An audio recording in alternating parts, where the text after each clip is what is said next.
Chances are you've heard of Noita before, a game where every pixel is simulated, but more importantly for this video, a game where you start off with a few simple spells, but gradually work towards editing a wand so powerful that even the gods are afraid of you. Well, we can do that in Terraria too. There's a mod out there that lets you modify magic weapons with the spells coming straight out of Noita. What would such a playthrough look like, and what monstrosities can our spells become? Let's find out.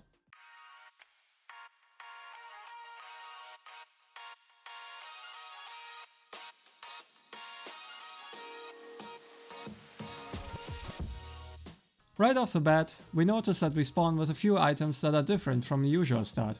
We start with a copper wand, a digging wand instead of an axe, a normal pickaxe, a book that explains the mod, 2 shapeshifting potions and 4 mana crystals. While I was sorting out the inventory, I didn't know what the shapeshifting potions do, so I just threw them on the ground. A bird came flying by and the potion turned it into a harpy.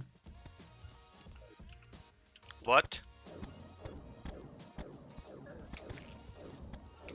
What is Harpy doing here?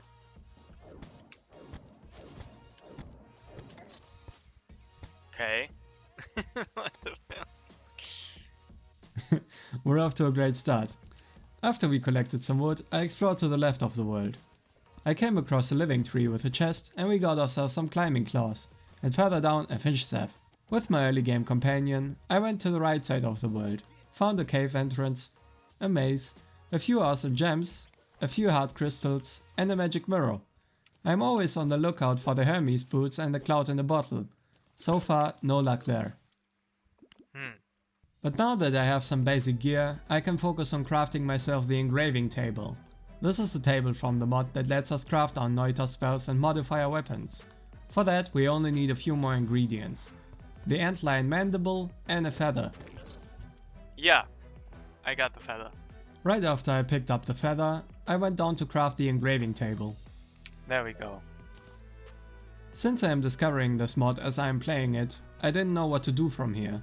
However, I noticed that my staff already has a couple of spells on it, and I can see which spells are being cast if I open my inventory.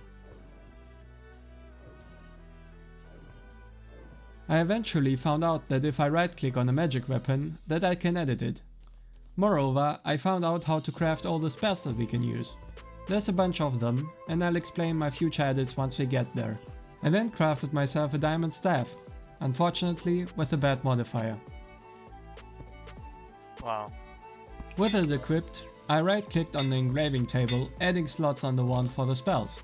We had a 10% damage increase, short range homing, and then we double cast 2 projectiles. I noticed that this consumes a lot of mana however, and when I tested out the homing, I noticed that it barely homes in on enemies. This wasn't really worth it, so I exchanged the homing with an add mana spell. This is where I also realized that, unlike in Noita, the add mana spell counts as a separate projectile instead of a modifier. I fixed that by crafting a triple spell cast. Now we have a very decent weapon, and we are ready to put down some roots.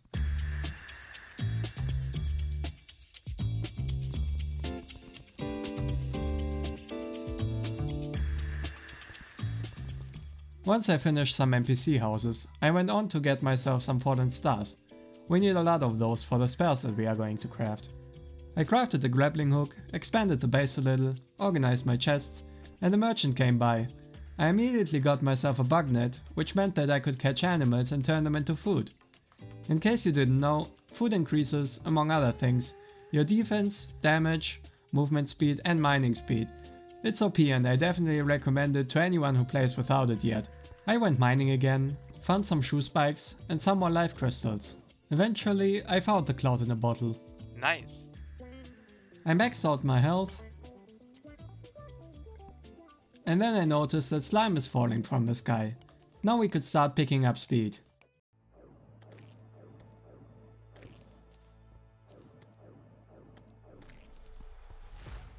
While I was killing slimes for the king slime to spawn, a new text message appeared.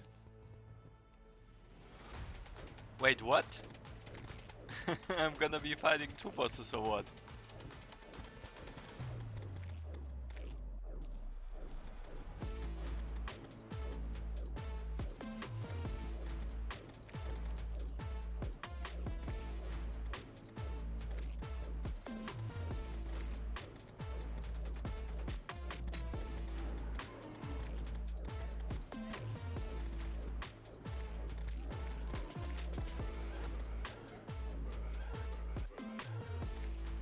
The diamond staff was enough to take down the 2 early game bosses at once, and both bosses drop special wands with random spells on them.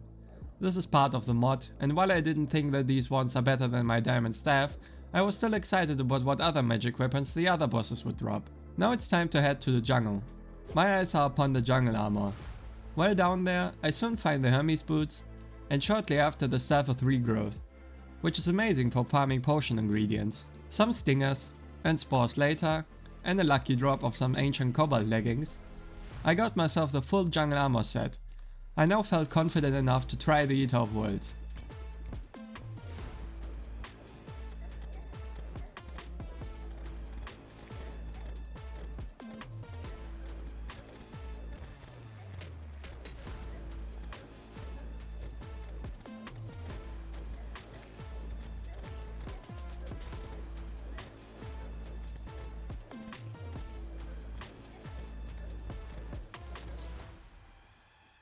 That didn't go so well, so I started digging an elevator. My next goal, a demon scythe.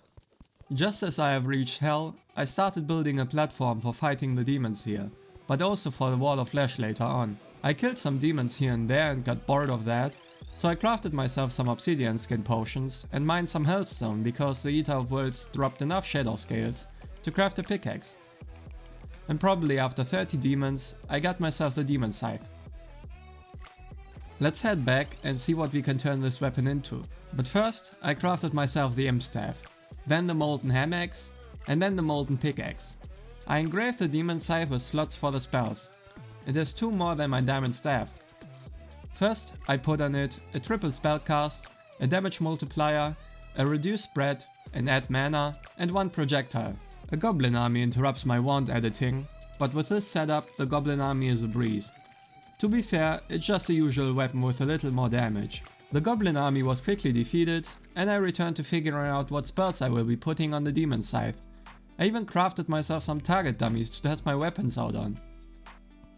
While searching through the spells, I came across the chainsaw spell, and I couldn't help but wonder if the spell turns the magic weapons into machine guns like in Noita. I will try it out later as I need a chainsaw to craft the spell. Finally, I decided to put a triple scatter and, therefore, 3 projectiles on the demon scythe. This meant that our weapon now does this. Now I felt ready to try the Eater of Worlds once again.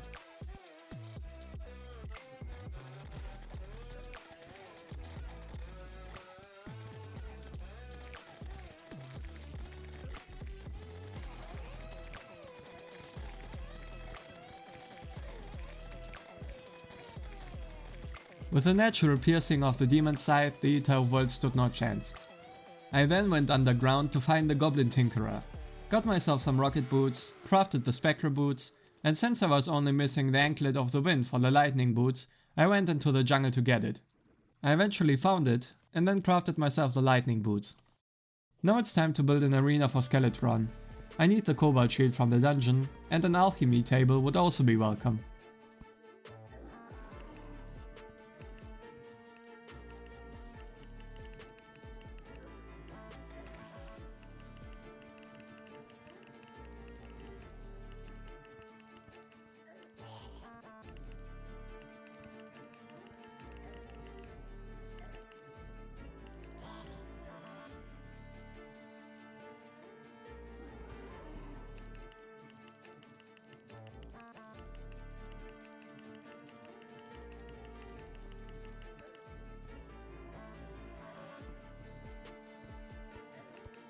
Skeletron is defeated and I can move down into the dungeon. I like to collect books on my way there, I think they're an excellent decoration. I didn't really decorate with them this playthrough, but that didn't stop me from taking them. The first chest I got the cobalt shield. I was so excited to get it that I forgot to explore until I got an alchemy table. So back to the dungeon I go. A few minutes later, I find the alchemy table and return home. I head into the jungle to fight the Queen Bee. Not really because I need anything from her, I just wanted to fight her. This ended up being a really good thing however, because I got the bee gun. And as I have later found out through some tinkering with the spells, it's quite OP. Because the bees home in on enemies, and I can make 3 lines go out, it effectively does triple the damage. Before I fight the wall of flesh, I went fishing. not only for some damage and damage reduction potions, but also for the Sawtooth Shark. I wanted to try out the chainsaw spell, but when it was time to craft the spell, I was left disappointed. On the crafting recipe it said any chainsaw.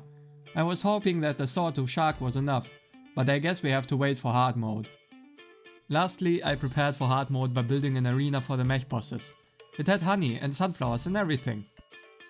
Now it's time to enter hard mode.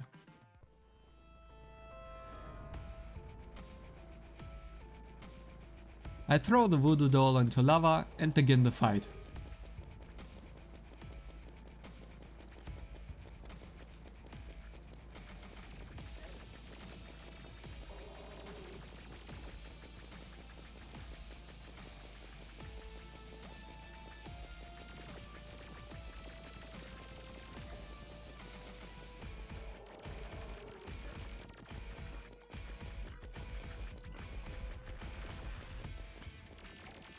And with that, we entered hard mode. The Wall of Flesh dropped a special wand, the projectile of which is basically that of the demon psych, but without the slow wind up. I will be using this weapon, but right now the most interesting part for me was the explosion spell on it, coupled with the air trigger spell. Together I could cast a projectile, and when it hits an enemy, it would trigger an explosion. Testing it out, in true Noita fashion, I managed to edit the wand a little too powerful for me to handle. Eventually, I managed to get it to work, and now I had a bee gun with exploding bees on impact. I then transferred all the spells from my demon side to the Wall of Flesh wand, and went into the Hello biome because I needed the pixie dust to upgrade my spells to the next tier. This is where I tested out the new bee gun, and I have found out that every explosion drains your mana by quite a bit. At first, I didn't like how much mana it consumed, but if I didn't spam the bees, the damage that it would cause was still worth it and better than any other weapon I had at the time. After some farming, I went back to craft myself the next tier of add mana, a quadruple spellcast and a couple of 50% damage increases. I went to farm even more pixie dust and discovered that it's a bad idea to be close to enemies when firing the bee gun. After a couple of minutes, this became a deal breaker. So, it's back to the drawing board. I need a way to make these explosions non-lethal to me. A friendly conversion, perfect. I also crafted myself a through wall spell, allowing the bees to pass through blocks. Lastly, I wanted to find a way to reduce the mana usage of the explosions. My idea was to use an add-free trigger spell. The way I understood it, it would take the next projectile and then pass 3 following projectiles into that projectile. So I placed a couple of add mana spells together with the explosion spell, but that didn't work out and I don't really understand why. But at least I could put the friendly conversion spell in there and now the explosions wouldn't damage me anymore. I went into the old corruption to break some demon altars to spawn the hard mode ores, and a wraith dropped the mechanical worm, nice. Shortly after, I went down mining the first hard mode ore, and with the ore that I mined, I crafted myself the corresponding pickaxe. But also the chainsaw. Time to test the chainsaw spell.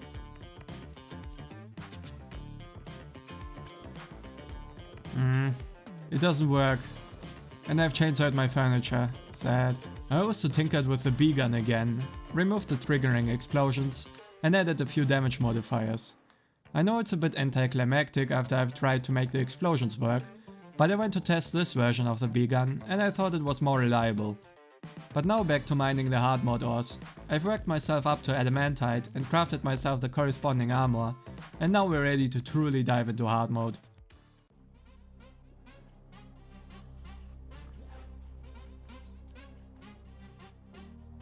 Let's see if the bee gun is gonna be enough for the queen slime.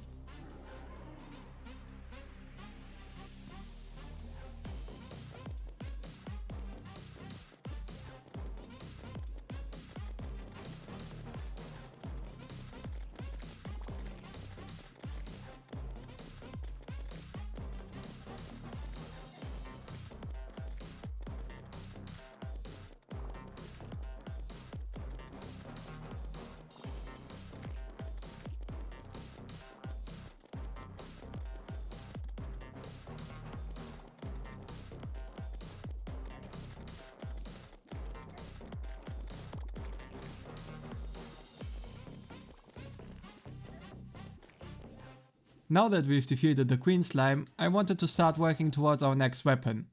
So I headed to the underground desert, right next to the corruption, and killed some desert spirits. I got a mechanical skull along the way, but more importantly, a spirit dropped the desert spirit lamp, which is a component for the spirit flame, a weapon that easily carries you through the mech bosses and beyond. For the next component, I need a sandstorm to occur so that sand elementals can spawn. And while I am waiting for the sandstorm, I decided that I could farm a few souls of light for some wings. While I was up in the sky, I also built myself a platform from which to kill the destroyer. Then I crafted myself the wings, and since I had nothing to do other than wait for a sandstorm, I figured that I can also try to kill the destroyer with the bee gun.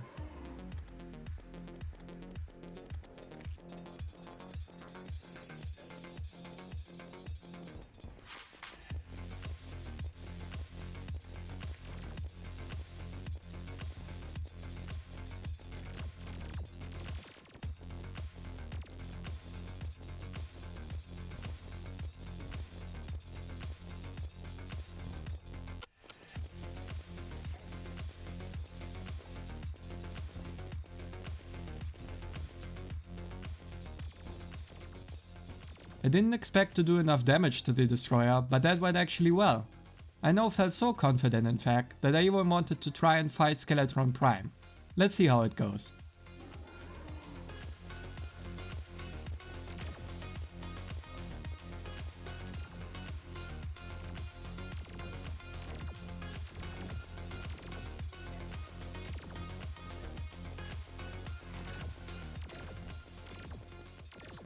That wasn't even close. It was clear I needed the spirit flame, so I had to actively wait for a sandstorm. I crafted myself a bed so time passes more quickly, and I waited. Quite some time into the wait, a solar eclipse happened, so I had to deal with that first. Then right after, a blood moon was rising, which was a little annoying, and once that was over, the goblin army approached. I was really annoyed at this point, but then it was actually over and I could return to waiting. So I grabbed the bed because instead of waiting for a windy day, I directly waited in the desert so that I don't have to stand up and check every time. After about 2 hours of waiting, I finally got a sandstorm. Great, now all I have to do is to kill 2 sand elementals.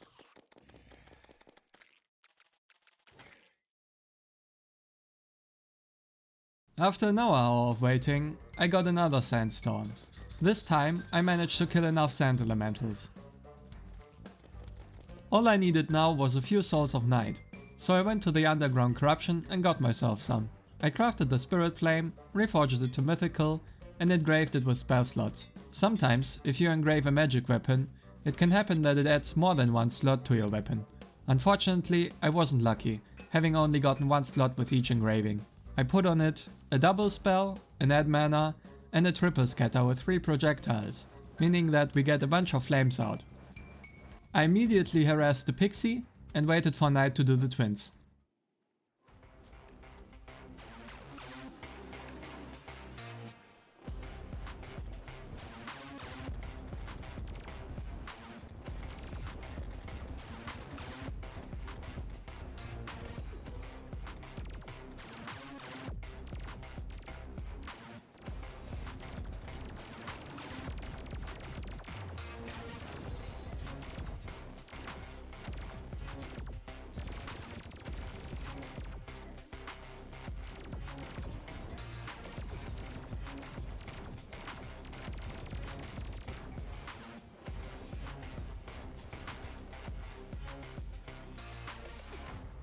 Now there's only 1 mechanical boss left to do, and the next night it was time.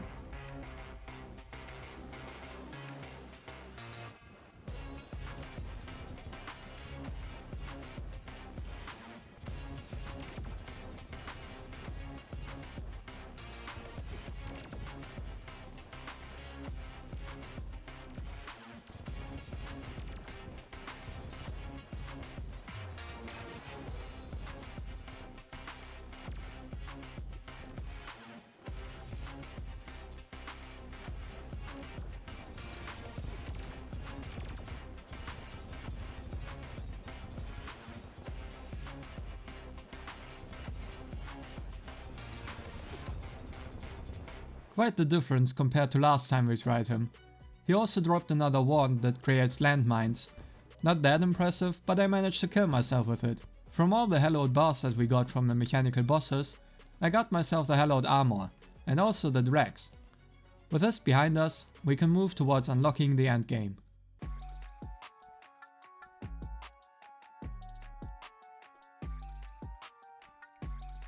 I built a decently sized arena for Plantera while managing the jungle mobs, which was rather easy given that we have basically 3 spirit flames. Shortly after, a Plantera mob spawned right next to the arena.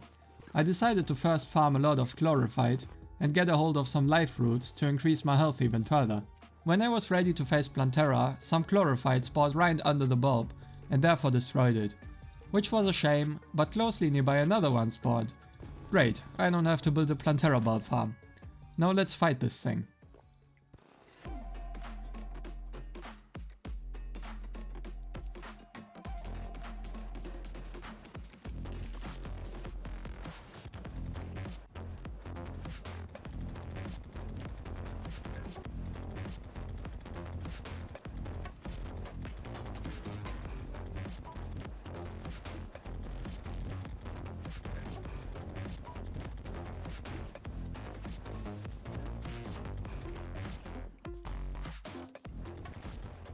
Right after I defeated Plantera, a moth dropped some butterfly dust, which meant that we could upgrade our wings once we get home.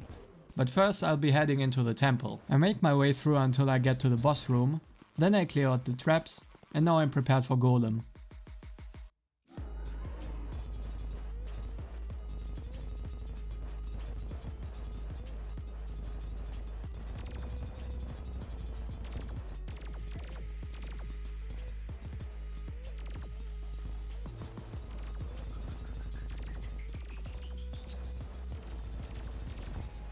Amazing. I can go home and craft myself the butterfly wings. Next I wanted to get the Spectre armor, for which I needed to go into the dungeon and get myself some ectoplasm. But then I went AFK for some reason and I didn't check my monitor for quite some time. Meanwhile, my minions were accidentally killing the cultists because they were aiming at actually hostile mobs. When I looked at my screen again, I panicked a little and searched for the pygmies buff to disable it. And just after I managed to do so, the poison killed the last one of them. I guess I have to fight the cultists now.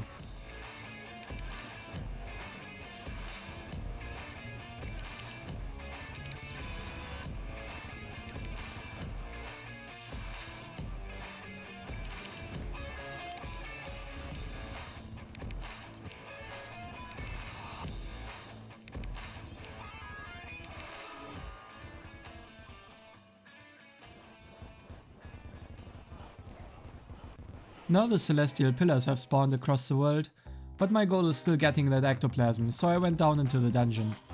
I managed to get some ectoplasm, but while calculating how much I needed, the mobs decided to be really annoying. So I had to walk past the celestial pillars and down into the dungeon again. This time not only did I manage to get enough ectoplasm, but I also got the magnet sphere and the shadow beam staff. I'll definitely be experimenting with these. First I crafted myself a bunch of spectral bars and got myself the spectral armor, both the mask and the hood, so I can change them during the fight depending on whether I need healing or damage. I then also crafted the spectral wings. Apparently I also forgot how to inscribe weapons, but once I figured that out again, I managed to inscribe them. Starting with the magnet sphere, I put a quadruple scatter with 4 projectiles on it, and before that I added some mana spells. When I went to test it out, for some reason only one of the spheres that are spawning actually remains in the air, so that's not gonna work out. So instead, on the shadow beam staff, I put a bunch of mana and damage modifiers and a quadruple scatter with 3 projectiles. The result is something that kinda reminds me of the first second of the last prism. I went out to test it on the mobs from the pillar next to me, and it was alright and cool looking, but my spirit flame was more consistent. Don't worry, we'll get a better weapon soon. I struggled with clearing the first pillar, dying a couple of times, but eventually I brought it down and got myself some nebula fragments. I got myself the nebula blaze, that's gotta be OP once we add a couple of things.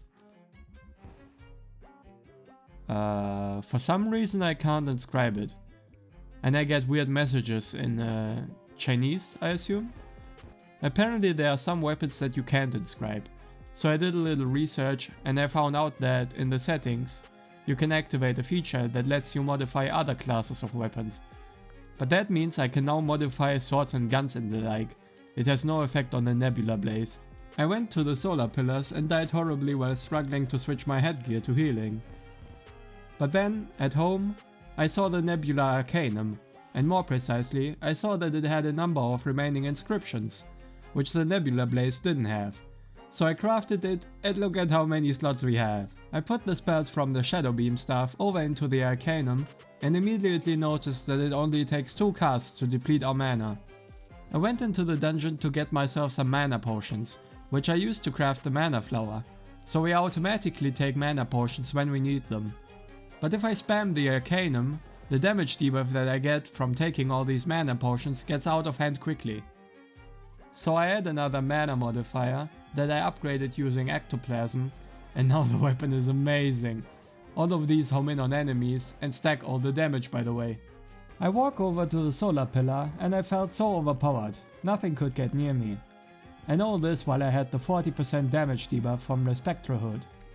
I absolutely annihilated the solar pillar, then the Stardust pillar, and lastly the Vortex pillar.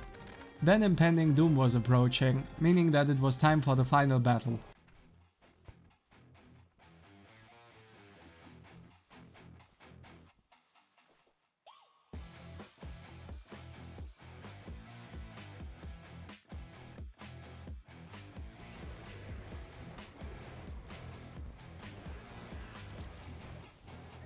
Let's actually comment on this one a little.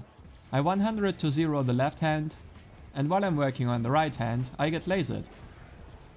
So I'm walking over to the nurse to get myself healed, but for some reason she decided to take a bath in the Sky Lake, so I died before I could find her. No problem, I just crafted myself another Moonlord summon and started the fight.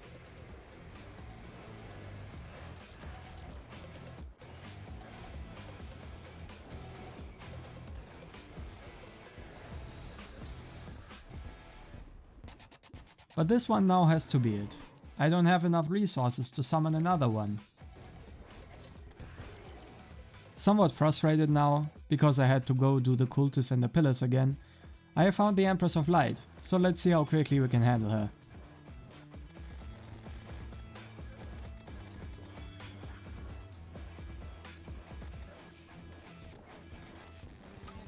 It turns out we are quite OP. It's just that it's really difficult to hit the Moonlord with the slow moving projectiles. Now let's do the cultist, then the 4 pillars and try the Moonlord again. Over the next few times I slowly noticed that I was doing something wrong, but it took me a little bit. I basically noticed that if I stood still for a bit, so that the Moonlord wouldn't move, my projectiles could catch up and finally deal some damage. Let's put this plan into action.